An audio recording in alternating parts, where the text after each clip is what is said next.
Waiting for people to join us. Let's introduce ourselves. I'm Chris. I am the owner and, well, the only participant of the channel Busy Becoming Myself. And I'm joined by Andy, who owns the channel Tips and Tricks at Home. And we're here today to talk about the sunk cost fallacy. Now, I was introduced to this first in my accounting training. The background being something like, if you spent 100 million on a project and you realize that you're not going to get as much money back from that project as you think as you used to think you were, then the amounts that the decision on whether to continue is based on the future inflows and outflows, not on the past. So even if you've spent a lot of money so far, it doesn't necessarily mean you should continue. You should just look at how much you have to put in from now and how much you're going to get back from now. Yeah. So I've got a couple of things to say on this, Chris. Hi, everyone, by the way. Chris has introduced me. I'm Andy, by the way, Tips and Tricks at Home.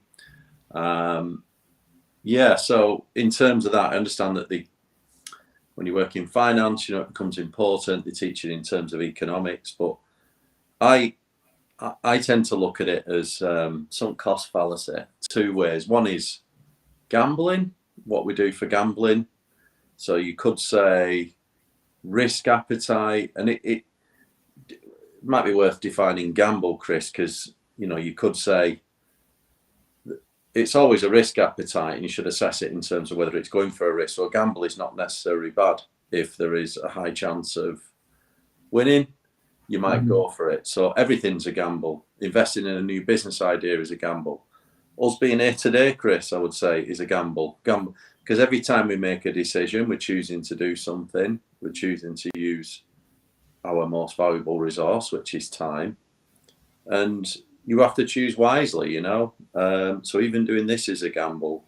It's a gamble if you invest in a new project or let's say you take up a martial art or something like that. You're actually gambling there in terms of where you put your time. You're gambling when you decide to spend time with someone, whether that's romantically or a friend. There's always a risk involved, and it depends, on your attitude to risk. So you've got this thing called loss aversion, and there's people that that they're in terms of their attitude, they're very, very risk averse, and there's many things that can come into this. But I wrote a couple of notes down because I've been doing a bit of reading about this recently. Firstly, I've wrote this down: people will generally choose a sure thing over a risk, even when the value of the risk is more. And what does that mean? Well, I'll give you a little test, right? Let's say, just try and answer this, Chris, right? You're going to flip a coin, right? So you've got a 50-50, one side, 50-50, the other side. One side of the coin, you lose £100, right?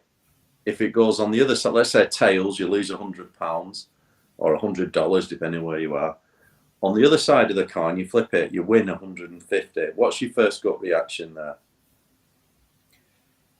My gut reaction is I could lose 100 quid. But having worked in risk, having worked in finance, I know that there's a 50% chance of a minus 100 and a 50% chance of plus 150. So that's technically worth 25 quid to me for free, because each time I play that game, I might lose 100, I might gain 150. So if I keep playing that game, I am going to win more than I lose. Okay, right. I've got a few for you here, right? Okay. Okay, go on. Let me have a look. There's some good ones in this book. Let me just find one. Right. Get $900 for sure, or 90% chance to win $1,000. What would you go for? So it's $900 for sure, or 90% chance to win 1,000. Which is worth more? The chance. Well, they're worth the same because 90% of 100. Oh, 100. I thought you said 1,000. Okay. Yeah. Yeah. Yeah, Okay. just 1,000. Okay. Yeah, that's the same. Although,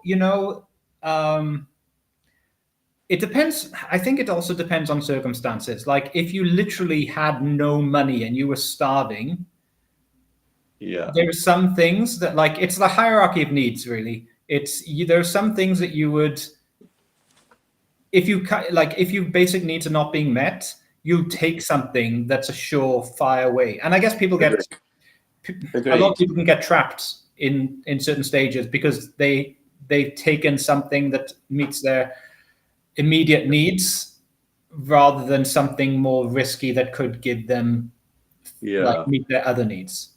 I agree with that. I was going to come on to that next because I do agree. I think your relative wealth matters. So if you've got like millions in the bank, I don't think you're that bothered about a 50-50 coin toss, even on £50, you know what I mean, or 50 or £100. But there's some research been done on this, and there's a statistic like the average. It's called a loss aversion ratio. So there's a ratio where someone will go for the risk or not, right? And the average is 1.5 to 2.5 times the loss. So if in that case where I give you, let's say lose £100 or gain 150, that's just getting into the areas of being able to go for the risk for most people. And it depends on where you're at. Risk appetite is, I mean, like you've heard of the phrase like a trader's mindset, right? Because if you think about this, the gamble for £150 on 50-50, it's worth going for, right? Yeah.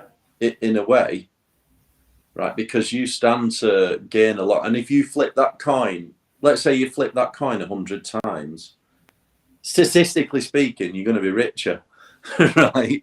But it's an emotional thing, right? So when they say that someone's got a trader's mindset, like a stock trader, they've almost like removed their emotion, and they're just going for it on pure statistics and numbers alone, Yeah. which most people can't do. Because as you say, right, if you're on the breadline and you need your money and you haven't really got a lot of money, your relative wealth comes in. So it might be, you might take a gamble on £10 to 100, like, or, like, let's say you had a 90% chance of winning £100, or you can take a £10 loss now.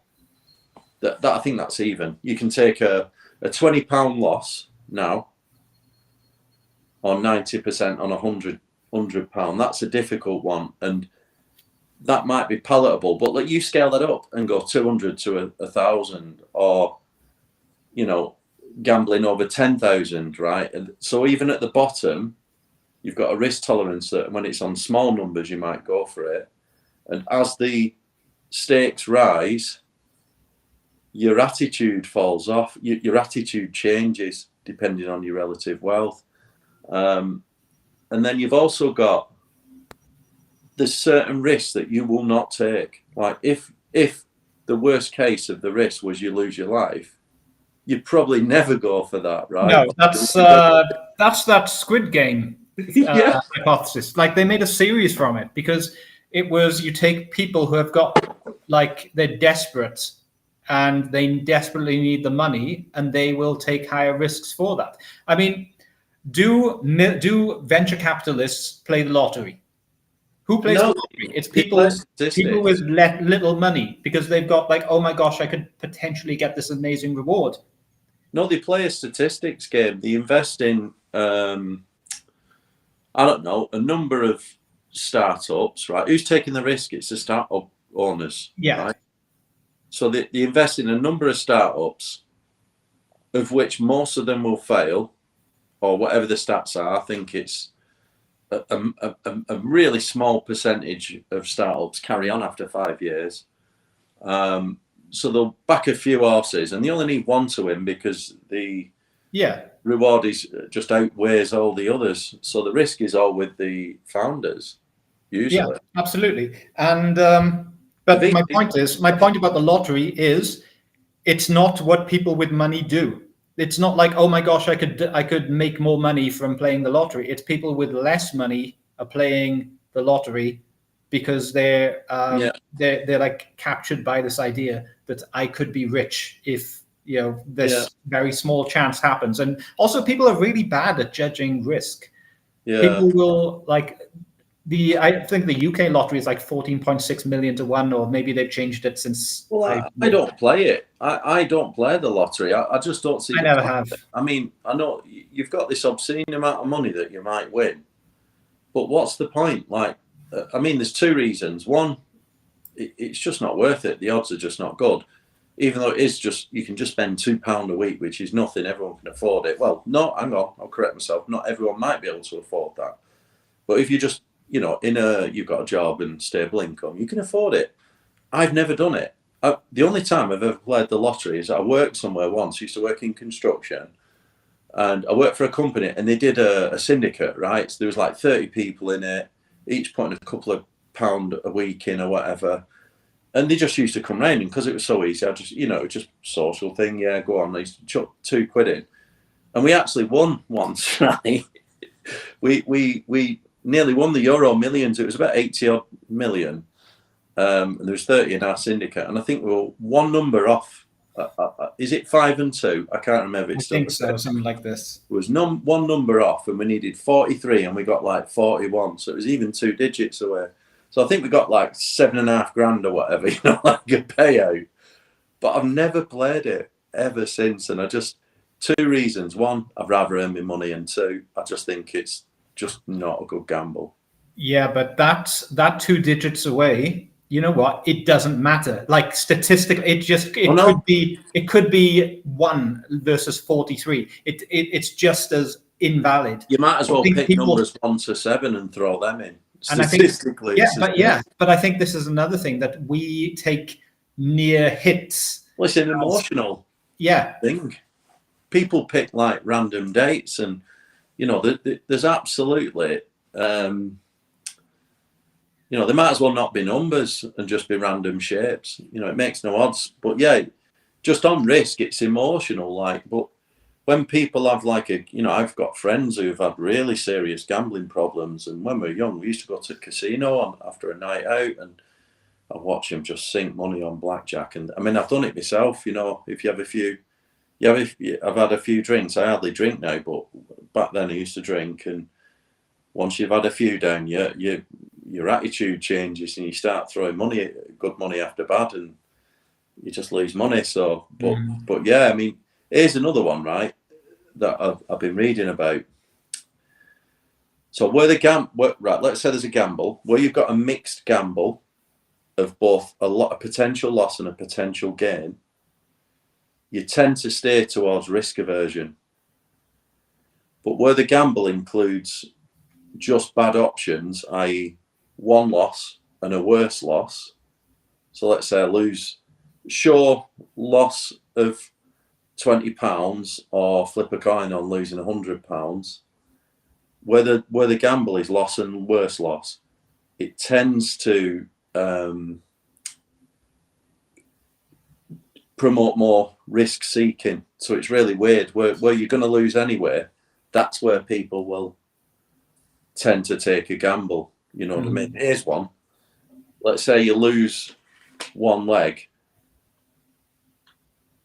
or flip a coin on losing all your arms and legs. That's a weird one. The game. You have to choose. What would you do? Would you take the gamble? That might be a bit extreme. That's an extreme one, but that's like something out of Saw. Yeah, it is. Yeah. I didn't mean it like that. I'm just saying, where it's a catastrophic. Let's say lose everything you've got, or pay flip a coin on losing everything you've got, or pay £10,000. Or 20, I don't know. This is a relative wealth question. I'm assuming, let's say what you own is £100,000, and you flip on. You either pay 20 or flip a coin on 100. What would you go for if you only had 100 grand?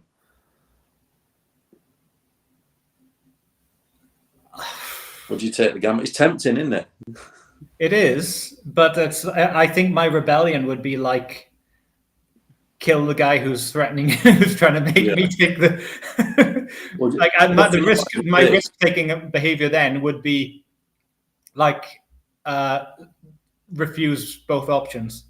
Yeah, but do you know why? The movie. This was Sophie's Choice. Have you ever seen that with Meryl Streep? It's based on.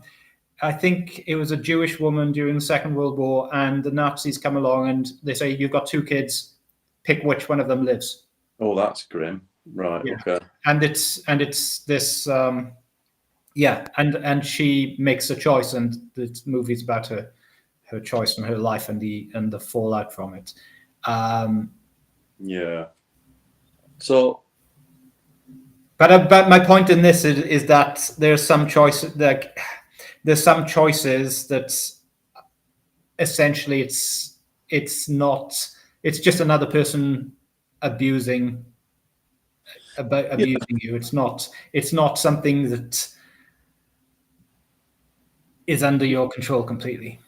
Yeah. The sensitivity to the risk or the loss diminishes once you go down one path. So if it's a choice between a loss and a loss, the sensitivity diminishes. You're not as risk averse. You'll go for it probably. I mean but that loss aversion ratio 1.5 to 2.5. The reason for that is emotional. You know what I mean? Theoretically speaking, any chance, if the gain is more than the risk in any measure, you should go for the gamble. Theoretically speaking, just from a pure statistics perspective, because you stand to gain more than you lose, and you should always choose that option rather than a sure loss. Yeah, and depending on the value of it, but yeah. Going back to what you said about traders' mindset, I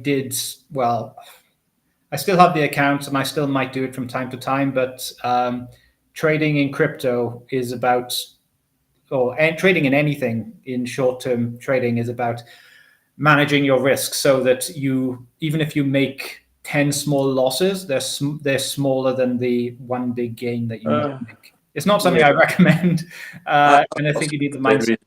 I've got quite a bit of experience in not loads, but I've got a bit of experience in trading, right? I've done it a few times. I've currently got some crypto or some cryptocurrencies, and I bought them a few years ago when it was quite volatile, and I didn't buy them at the best time, but some of them I just bought and then it dipped, right? And at the time, my thought was, because I've done this before, I'm going to buy these crypto and I'm just going to hold it, right? So I'd already taught myself. So the idea is I'm only investing a little bit of money that I can afford to lose, and I'm never going to touch it. I'm going to hold it my whole life, or for as long as I can, because I used to day trade, right? And if you try and day trade, it just consumes your life. You're watching charts and all this, and it's just a mind game, and you end up. The reason why you lose, the average person, is because number one, you're trying to beat the market, which you can't, because you haven't got the knowledge, the skills, the data. You know what I mean? They're quicker. The real professional traders, they're quicker. They'll get there before you. They know what they're doing. They've got more resources. You're never going to beat it. So the idea that the average person can day trade it's just ludicrous. My brother does it on cryptocurrency. He says he's making loads of money, but he's never got any. You know what I mean? I'm pretty sure he's forgetting all them losses, so I don't believe in it at all. No. The only time I've ever made any money is when I bought something and left it. And that is a proper considered decision. I've looked at a business and gone, that industry is going to grow. It looks pretty solid. I've not done loads of research. I've just bought it and held it, and that's it. Yeah, I think this probably brings up another topic of wanting quick wins. Well, that's a disease of society fueled by people wanting the whole society is geared that way in terms of all the marketing. Everything's sold as throw away, replace tomorrow. Everything, absolutely everything, is just put on a plate and made easy, and everything's fueled by dopamine. So yeah, wanting quick wins is just, everyone's looking for, you know, rather than putting the work and go in the gym and get fit, they just want a tablet, don't they? You know what I mean? Everyone looks for, what's the magic supplement to make me jacked? And it's like, well, there ain't one.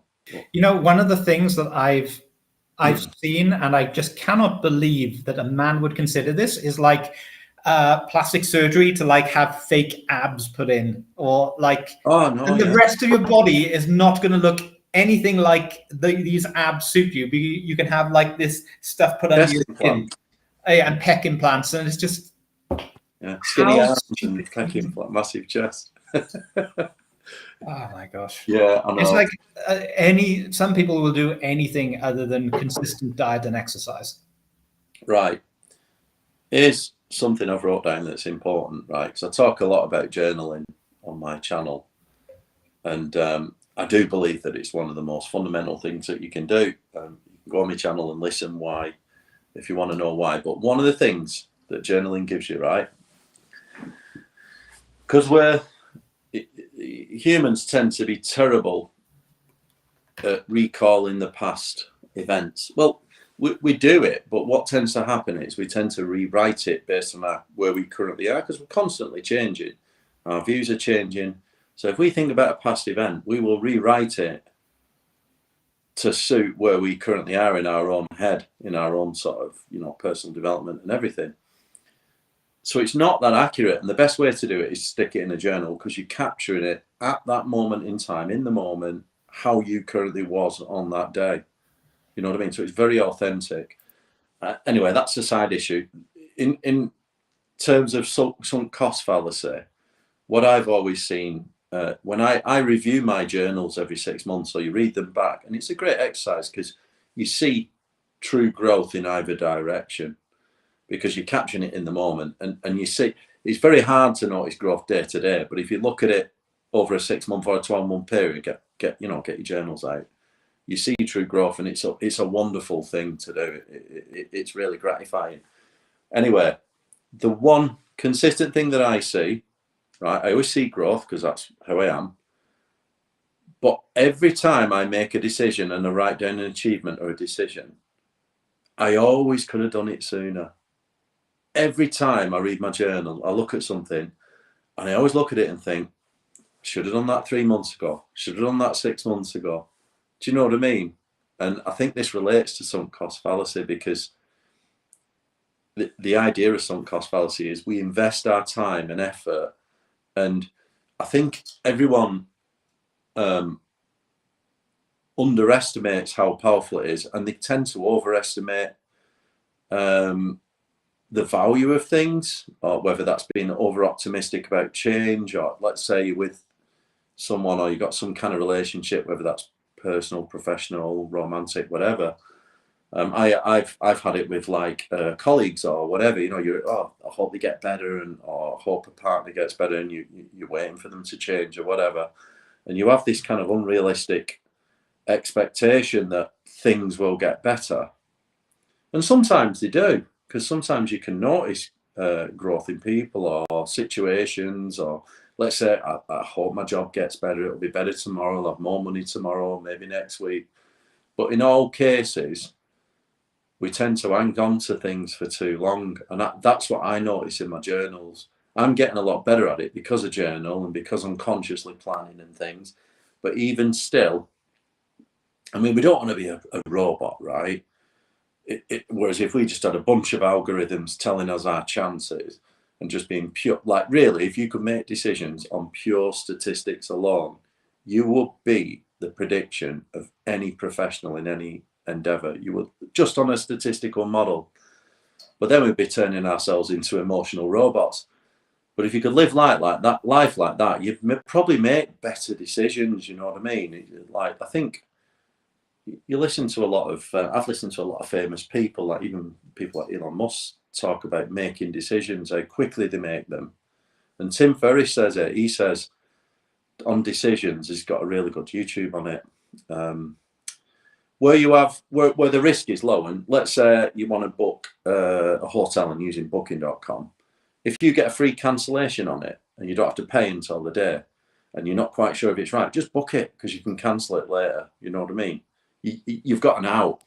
So where you've got an out, make a very quick decision. You only really need to make a considered decision if it's going to affect your life. But in all cases, we tend to avoid making decisions, and it's just, I don't know whether it's out of comfort zone. We've invested so much time. People hate change. We invest time into a particular lifestyle. Even though we want change, what is it? It tends to be a trauma that makes us change. So that's what I see in my journals, Chris. I see, even now, and this is why I review them, because I think, I should have done that 3 months ago. I could see that 6 months ago, whatever. So. And I think this point of holding on to something for too long it applies to the relationship. Humans in relationship do this so much. I did it. My most popular video is why I stayed in a sexless marriage for 7 years in my 20s. Sunk cost. The ultimate example of holding on for too long. 3 months in, I was Googling divorce, but I held on because I had hope that if I worked hard, and this woman said that she loved me, and if I had the belief that if two people love each other and work hard, then it'll work out. And I didn't factor in the possibilities that she was lying, she wasn't putting in as much effort as me, and I held on for so long just on the vapors of hope, not because I had any potential, any reward coming back to me then. Like the comedian Daniel Sloss said, I think he was talking about being miserable in a relationship, and he's in the shower one day and he's like, I've just wasted the last 5 years of my life. And at that point I had a decision.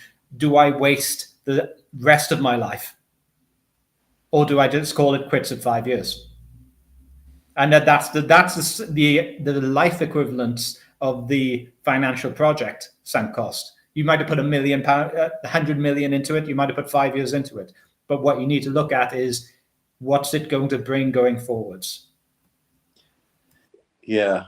I think you have to be careful, because when people hear messages like this, a lot of people, because of the way society is, you can literally just get a new person tomorrow, or it's so easy now, or a new job tomorrow, or whatever. You just throw everything out that you want and just go and buy a new one, or go and get a new person, or whatever. So it is too easy. Certainly, if you look at, like, you were married,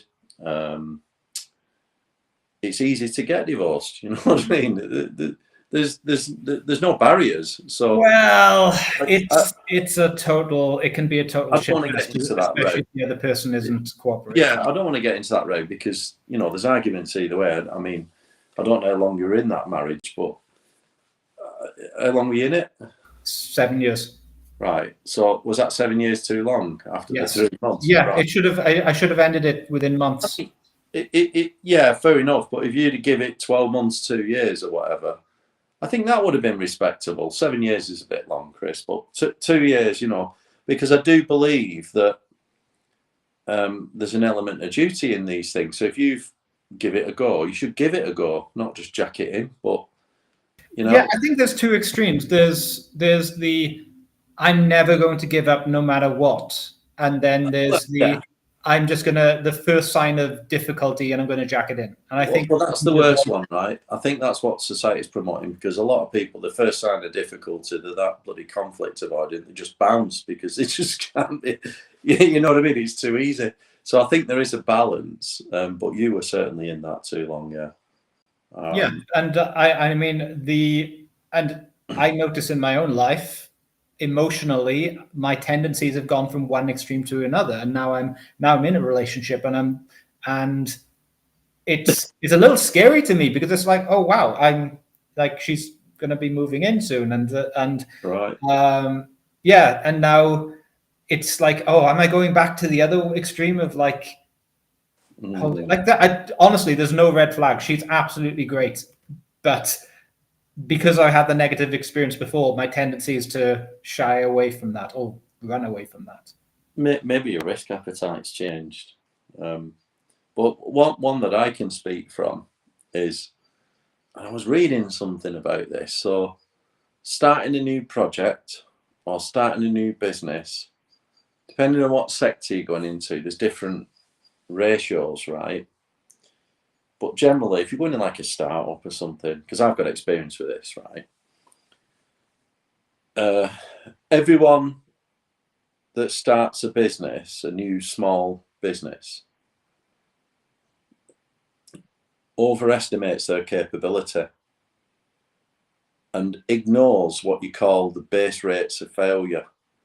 So if the base rate of failure says 80% of businesses, new businesses, fail within the first 5 years. I don't know what the stat is, I could research it, but let's say anecdotally or whatever, for argument's sake, it's something like that.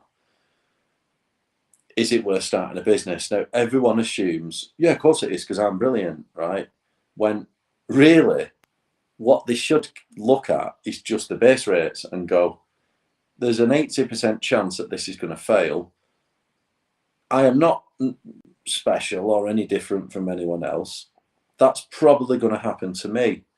Is it worth the cost? And at least if you've considered that and then gone for it. But most people, oh no, I've got these skills, I'm going to do this, but they're not factoring in everything that could go wrong. You know, the whole, is it Murphy's Law? Something could go wrong, it probably will. So that 80% of businesses that fail within the first 5 years is correct. Now, I did this, and it's over 11 years old now, and it's not failed, right? So I've got through that, and I don't feel any special at all. And I'm thinking, should I have done that?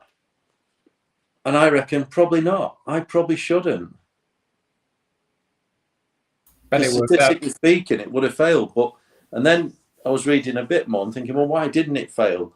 Well, apparently there are certain people that are just so resilient to aggravation and hassle, and they'll just will not quit no matter what, and they will pivot and grind. And I'm that person, right? And I've just ground my way through every single challenge. And then I look at that and I think, was that worth it? As much as I enjoy what I do now in my life, and I love the whole business, and you know, it's my dream and everything, is it worth it? Because the hassle I've been through to get it is quite substantial, you know, nearly put me in a box. So there's a funny one. And I've been getting into this whole probabilities and statistics quite a lot, because I think we could learn from it. You know, I mean, I know it sounds really boring, but you could set a load of mathematical models going and just run your life based on what the probability is rather than how you feel in the moment, because how you feel in the moment, it doesn't mean anything. You know? I think, yeah, human beings are terrible at judging risk, and our emotions are very much usually focused, depending on our mood and depending on our propensities, either all focused on the upside or all focused on the downside. It's like someone seeing the glass half full and someone seeing the glass half empty, and no one saying there are 346 milliliters of water in the glass. Yeah, I'm definitely a glass half full guy. I am such an optimist. But does that mean that sometimes you miss the potential risks? Yeah, there's definitely a risk to it, but I also believe in being an optimist, because I think it's like probably the best state you can be in. I think statistically, just being an optimist means you're likely to have a better outlook on your life. You likely believe in yourself. You'll believe that you'll make more money. You'll have a better life. You'll be healthier. You have all these beliefs. And it's almost like positive manifestation or positive visualization. So I do believe in that. Or just reticular activation system of the brain finding what you're looking for. You get a slight boost from it, you know. Probably get a big boost from it. But so I believe in that, you know. I mean, I'm the sort of person, you know, if you like that, you're not going to get depressed. you're never going to be bored, or and I like it, but there's a risk to it, isn't there? As in, you can make silly decisions. Give you an example, like just on relationships and dating. People just get married now without considering it, and I think the vast majority of people get married just because it's a societal norm, and that's just what people do. It's a natural progression of life. Like, people buy houses and lock themselves down into commitments and things when they don't really have to. And why do we do that? Well, it's just a natural progression of life. But if you look at like marriage, if you were to actually sit down and consider all of the risks and just look at the pure statistics on it, it's probably not a good bet. Well, for a guy anyway. I mean, it might be a very good bet for hang on, we're assuming here that the woman will get more out of a divorce than the guy will. It's not always the case, but I'm just saying, on average, statistically, that might be the case. And you have to, but no one weighs this stuff up, and I don't think they're doing that emotionally. I just think they're doing that one out of a lack of knowledge, maybe. What, the fear of divorce, or no? I don't think when people get married, I don't think they're considering divorce at all. I don't even think they're weighing up the pros and cons of the decision, is what I'm saying. I don't even think they just hope for the best. They're too optimistic in general. Yeah. Yeah, and that's something, again, I don't think it necessarily has to be a 100% fail. And I'll honestly say I've added to my criteria, like the people I want to date, and the person I've selected to date is someone who I know that she would be so civil if we were to break up. Like, she's a genuinely good person with integrity and with values. So no matter what happens, like, at the very, very least, it's like such a positive experience for me. Like I said, it's been an emotional challenge to find this middle ground after like going to this extreme of like, okay, I'm all optimist, I'm all hopeful, to okay, I'm going to be very risk averse. So I'm going to be very like focused on the risks. And now I'm like, okay, I'm taking risks, but I know the upside and downside to them. Yeah, I agree.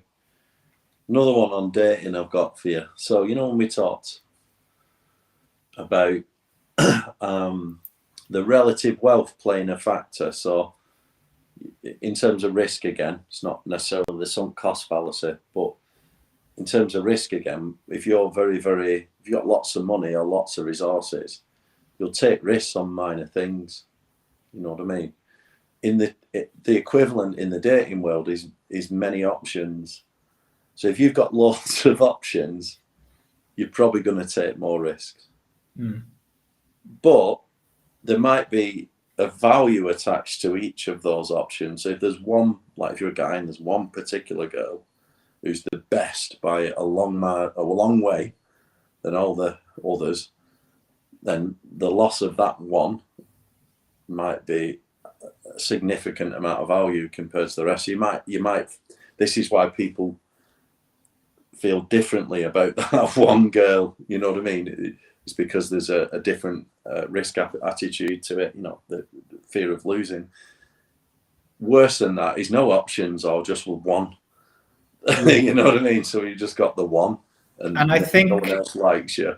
Then I think a problem with men is that there's a real fear. They go for in general, most men go for okay, just this girl too soon, before they've really gotten to know her. They've decided that she's the love of their life before men are more romantic in the beginning. Like, women are much more practical, and women are much more likely to keep their options open, whereas men, I don't know, maybe it's because most of us didn't have a lot of attention for a lot of our life, and then when something comes along, we're like, oh my gosh, this must be it. Yeah. And I think now it's like only later in life that I realized that there are multiple paths that I could go on. And I probably have a much more realistic view of relationships now than I did before. But yeah, for most of my life, I didn't. And that's why you had the one option. Yeah. Yeah. But see, that's your experience, Chris, is definitely a sunk cost fallacy, because you'd invested all this time, and that's the thing. So let's say you've invested all this time into a person or into a project. Like I knew with my business a few years ago, I was 2 feet in, and I thought I can't back out now, even though I probably should at the time, because I told myself I developed some money. I've been saving some money. I was doing a bit of investing, made a bit of money on investments, like just stocks. And then I was doing some consulting. I was saving the money up, you know what I mean? And I developed a bit of money, a bit of what you call a slush fund. Well, more than a slush fund, it was a decent pot. And I decided to invest in the software business. And at the time, it was a toss-up. I was going to invest in housing, and I kept viewing houses, right, to buy them. And I got gazumped or whatever, or a deal fell through. And I'm sure it was a sign from God or whatever that I should go for the software and not the houses. And I went for the software. So I hired a software development team and spent all the money on developing software. And when I could have put that money into bricks and mortar, and then in the early stages, it was absolute grind to get it off the ground, you know what I mean? Like any startup is. And I was just telling myself, I should have bought some property. And there was a point where I could have backed out, and I probably shouldn't have, but I felt it was 2 feet in. So it was like sunk cost here. I'm not leaving. And I read a book by the marketing genius, Seth Godin. I don't know if you know who he is. Yeah. And he's got a book called The Dip. It's only a little book, and it talks in there like about there's this point where you're down there and there's a big dip like that. And it feels like you're just sinking in any kind of idea like a startup, and you're at the bottom. And what he said is there's a moment where you can bail, or you just push through, right? And if you just push through, it almost feels like the point where you should just give up. And if you just push through that bit longer, even though you probably statistically should back out, if you've got the will and the grit to just carry on going and not giving up, I think there's just a rise, you know what I mean? And it feels like it's never going to end. And I was there, and I probably should have backed out, and you just like shove yourself through. And if you can just it's a really good book actually, but if you can just push through, you can get through the other side. Or you'll end up dead or in jail. And this reminds me of a guy I used to work for in construction, one of the directors. I remember he said to me when I started the business, he said, Andy, I always remember about you, I always thought you'll either be dead, you'll either be very rich or in jail. One of the two. Did he You'll never be in the middle. Criminal undertakings? I'm neither. I'm just surviving, but that's what he said to me. So yeah, that sunk cost. I was 2 feet in, and it was almost like I couldn't back out, even though I should. So do you think the sunk cost fallacy? Did you stay in because of how much you invested so far? Yeah, and I think it's a hard one, because I think if you're just running life pure statistics, you probably should run it that way. And the idea being is that you need to make a decision early. It's like agile methodology. You need to fail early. So what I should have done was looked at the possibilities and the particular market that I was going into early enough before I made the decision to invest in the first place. Because I do think once you invest, there becomes a point where emotionally it's just so difficult to detach from. And the best way to do it is the earlier in the emotional process, even with a relationship. You know what I mean?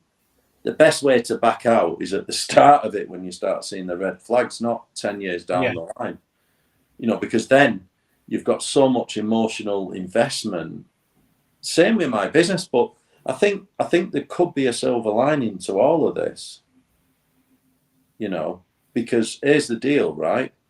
In all of these situations, whether it's a relationship or the business that I've just spoke about, it could have gone either way. You're either going to have a catastrophic failure or you're going to make it, right? And if you've invested 7 years out of the 10, then you've already wasted your time. You might as well, sometimes, if you've got the grit and determination, you might as well crack on.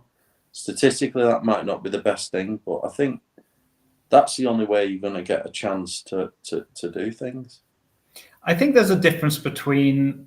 What's the message there? Back out early if you see it. I think it's about being aware of the risks and not ignoring the red flags. Like, there's a difference between all these things could go wrong and all these things are going wrong. And these are critical. And like, you know, I had signs that are like, these are critical dangers to the relationship. It's a plane flying on one engine and the rest of the plane's on fire, and I'm the one engine keeping this thing going. Okay, fair enough. But in those cases, it wasn't a case of like, but there's this. Okay, in my mind there was this upside, but there was no evidence for me to believe that upside could happen. It was an irrational decision. Fair enough, but what I would say to that is you made choices and decisions at the time based on the knowledge that you had then. Yeah. And you've got to be careful that you're not judging the past based on the knowledge that you have today. You know what I mean? Would you have done any different? Would you have made any decisions differently with that same knowledge? No, you wouldn't. Well, you probably have done the same things. Well, yeah, there was only with the same mindset. Yeah, it was inevitable. Like this, if it wasn't her, it would have been someone else, because I just didn't have any higher standards for myself, and didn't know how relationships should look like, and what I deserved. And you have to forgive yourself for that, because you did the best you could at the time, and you know that was the knowledge that you had at the time, and and all I can say is, like, this is why I have my channel, so like I can pass this on to other people so that they don't need to make the same mistakes that I did. So here's a good one. Relationships, business, whatever. As you gather experiences and you learn through failure or whatever, I think you can apply the sunk cost fallacy and look at the stats and assess it properly on the next time round, because you've acquired that knowledge. So if you repeat your mistake, then fine. You know, you've got to give yourself a right good telling off. But if you learn through a mistake, and then let's say, I'm going to give you an example. If I start another business, which I might do, or another area of the business, which I'm probably going to do, I know exactly what to do this time and get some almost like agile feedback, quick feedback, or a minimum viable product within a few months, 6 months, get to market, 3 months. I won't spend years next time. It'll be there, just done, because I know what to do. And then at that point, if I'm not getting a favourable, it's like now when we enter a new market, I quickly judge it. Is there a market there? Yes, no, right. Okay, let's not waste our time on that. And then you pivot and you find a different market. So I do think once you learn, you get better at this and you avoid the sunk cost fallacy, because you've got prior knowledge and experience, and you develop some better ways of working it. I don't think it matters whether it's in business, like training, you know what I mean? How you used to train to get results compared to how efficient you are today. Yeah, and I tried to share that. I shared that in a group on Facebook, because you saw the story I put up. that I'd got back under 10% body fat again. And I posted it in a group that's about like successes and fitness and stuff like this. And there's so many people who are just like, you're lying. And it's just, no, mate, try it. But they were so invested in all the time they spend in the gym doing like 20 sets a week or whatever to a body part that they just couldn't hear it. Yeah, just doing it wrong, yeah. One thing I do want to come back to, though, is I think there's a difference between a irrational decision and a wrong decision. So an irrational decision is based on emotions. It can be, you can get lucky, you can get unlucky. You just don't have the knowledge on which to base it, so you base it on some emotional response. But that doesn't necessarily mean that it's going to turn out badly for you. It might turn out badly, and you can also completely manage your risks. You could do everything right, and life just throws you a curveball, and it goes wrong. Mm-hmm. I think it's important to make decisions with a reasonable amount of information without obsessing over like ticking every box, dotting every I, crossing every T, because then you get into like absolute obsessive compulsive patterns, and you end up paralyzing yourself by analysis. Mm-hmm.